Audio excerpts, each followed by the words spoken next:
pas si simple, il suffit pas de se reconstruire d'après ce que nous disent les personnes, les coachs, les psychologues, etc. À part l'identification de la perversion, ce que font généralement beaucoup de personnes, hein, c'est-à-dire qu'ils s'en rendent compte, heureusement, grâce à tous les tests qui peuvent exister, tous les critères de perversion, de violence, de toxicité. Vous pouvez vous en rendre compte, mais ensuite il faut changer votre comportement.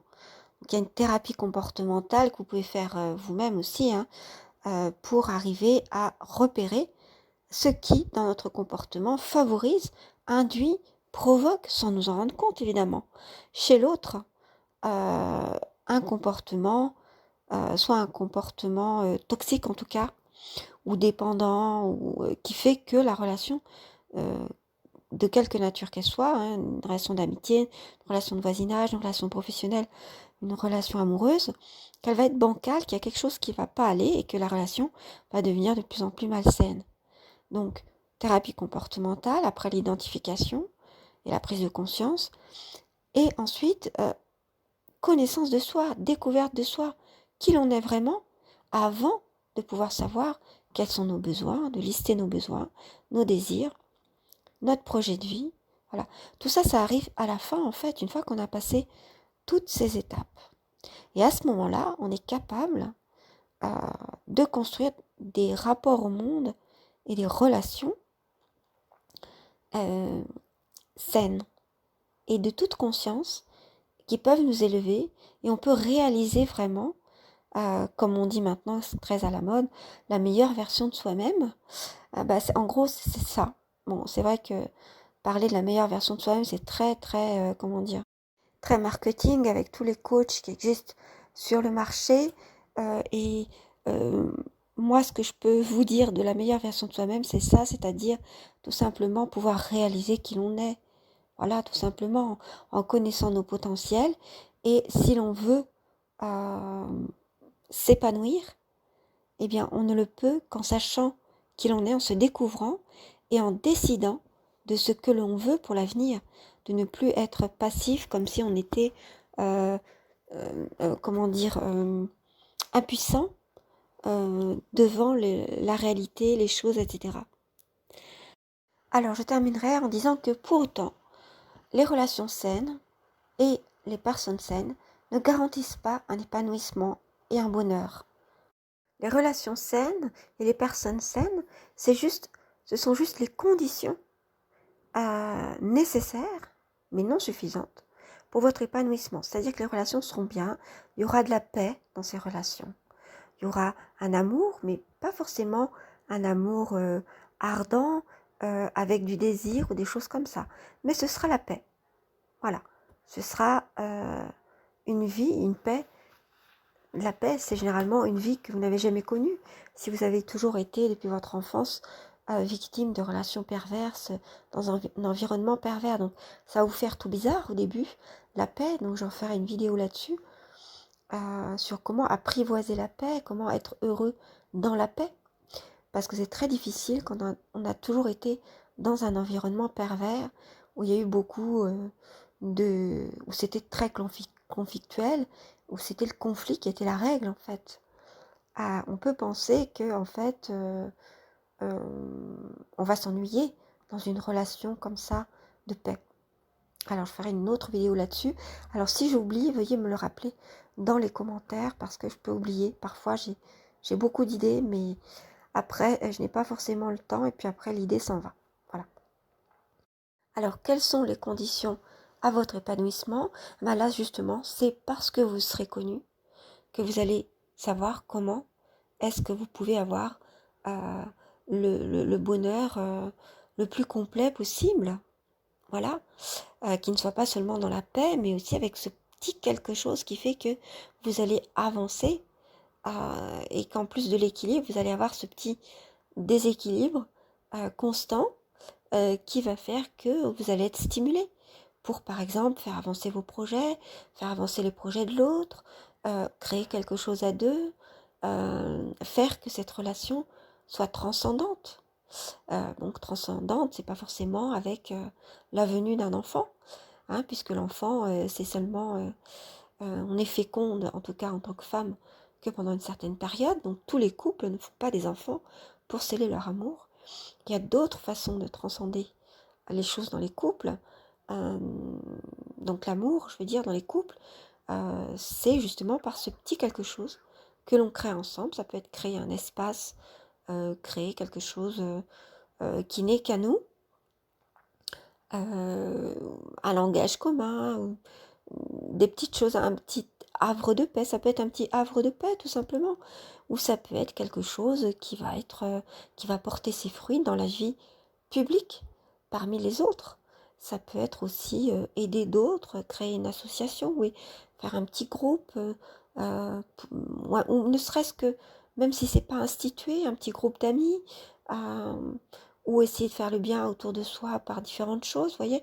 Voilà. En fait, c'est ce petit quelque chose qui fait qu'on crée quelque chose et qui fait que là, on s'épanouit. Parce que souvent, les victimes de perversion ont un besoin d'épanouissement en créant quelque chose ou en allant plus loin euh, que simplement avoir la paix. Elles ont envie d'autre chose de plus. Voilà. Et qui les satisfasse. Donc juste avoir la paix, ça les suffit pas, ça leur suffit pas, elles ont l'impression de s'ennuyer. Voilà, vous retrouverez peut-être dans ce portrait.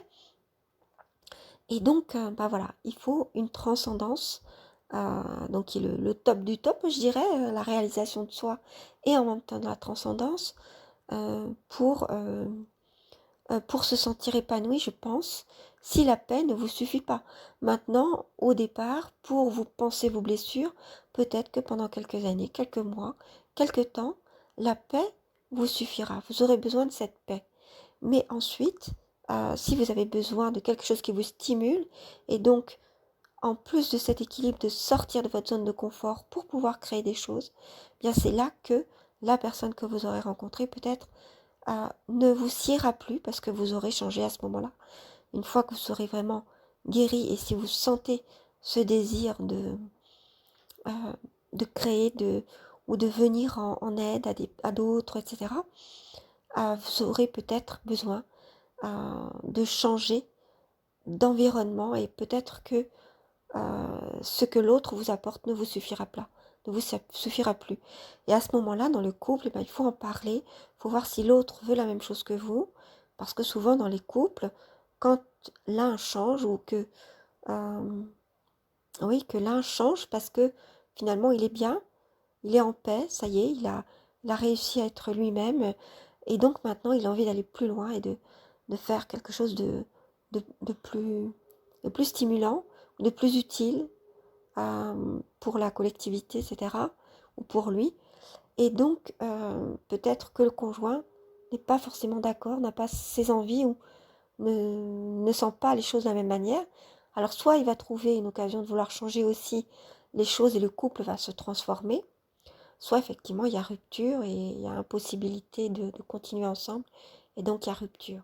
Donc c'est ce qui se passe souvent chez les victimes de perversion, de violence, de toxicité depuis leur enfance, c'est que une fois avoir vécu un certain temps avec un partenaire qui leur a permis de trouver un équilibre, d'être pleinement eux-mêmes, eh bien une fois qu'ils veulent vraiment s'épanouir et qu'ils ne cherchent plus uniquement la paix, mais autre chose, eh bien, si l'autre partenaire ne pouvait leur apporter uniquement que la paix et que l'équilibre, et pas forcément une harmonie durable, et puis un, un épanouissement, euh, s'ils ne comprennent pas ce désir de plus, de faire autre chose, de changer, etc., eh bien, ils seront obligés effectivement de changer de partenaire à ce moment-là, euh, ou d'environnement, ou de changer d'environnement avec le même partenaire, s'il est d'accord et s'il veut changer. Mais il y aura forcément une transformation, donc ça ne veut pas dire forcément rupture, mais c'est vrai que ça arrive que souvent l'épanouissement pour les personnes qui vont jusqu'à l'épanouissement, parce qu'il y a des personnes qui ont été tellement abîmées dans la vie qu'elles ne se sentent pas d'aller jusqu'à l'épanouissement, que la paix leur suffira grandement. Et dans ce cas-là, bon, bah, elles resteront dans la paix, ce qui est très bien aussi. et dans des relations saines, qui est euh, vraiment déjà formidable en soi, parce que c'était inimaginable quand on était dans des relations malsaines. Et bien voilà, ça se fait souvent en 2 temps, et ces personnes à ce moment-là euh, ont une transformation dans la vie. Ça peut être transformation professionnelle, euh, de mode de vie, de façon de vivre, un déménagement avec une envie de recommencer tout de zéro, de créer quelque chose, etc. Voilà. Donc ne soyez pas étonnés, soyez ouverts à tout.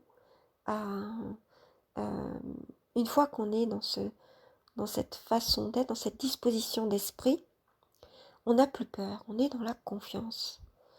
Non seulement on n'a plus peur des pervers, parce qu'on sait comment faire pour les éviter, comment avoir une autre posture, mais en plus on n'a plus peur de la vie, parce qu'on sait que dans la vie, on est là pour donner. On a changé de posture, plutôt que d'être passif et d'être dans la peur et de se dire je vais tout faire pour éviter qu'on me fasse du mal. On se dit non, moi je sais comment me défendre, mais je sais ce que je peux apporter au monde, aux autres, et donc je suis là pour donner. Et être dans cette posture de don, c'est le summum de la réalisation de soi en tout cas, et ça change tout. Voilà, je vais terminer là-dessus. Je vous dis à très bientôt pour une prochaine. Prenez soin de vous et je vous souhaite d'avancer sur ce chemin de la réalisation de soi. À bientôt pour une prochaine.